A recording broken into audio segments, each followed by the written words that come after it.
Primeira toma de contacto entre a nova tenente da Garda Civil de Cambados e o goberno local. Por primeira vez na historia do municipio, unha muller situarase á fronte da Benemérita. Ás súas ordes, unha trintena de axentes, todos eles homes, leva exercendo de tenente dende 2014 en Madrid. Agora chega a Cambados co compromiso de manter e mesmo mellorar as relacións entre a Garda Civil e o Concello. He conseguido venirme destinada cerca de mi casa, ¿no? Aquí a Cambados.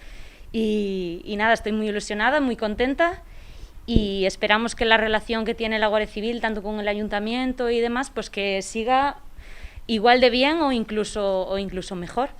A alcaldesa da localidade recibe esta mañá no seu despacho acompañada dos concelleiros de Seguridade Cidadá e de Servizos e do cura párroco de Cambados. Fátima Val renovou o compromiso da Policía Local de seguir colaborando como a toda agora coa Garda Civil. A relación do Concello de Cambados coa Garda Civil sempre foi unha relación moi fluida. A verdade é que sempre houve colaboración por ambas partes, sobre todo xa sabedes nese dispositivo que se fai sobre todo na Festa do Albariño, que quizás é o dispositivo máis complicado de todos os que se fan durante o ano, pero sabedes que tamén en Cambados no Concello a Policía Local non traballa de noite, precisamente pois eslo é gracias a que temos aquí o cuartel da Garda Civil. Colaboración tamén di o concelleiro de Seguridade Cidadá na loita contra a Covid. Tocaronos vivir ademais tempos moi duros, tempos moi difíciles como son estes da pandemia, e aí tamén dende logo o papel que exerce a Guardia Civil é fundamental para loitar contra a mesma e controlar, digamos, precisamente que non se expande o virus e a enfermedade, non? A nova tenente chega a Cambados cun cuartel provisional en tanto non comezan as obras das novas instalacións.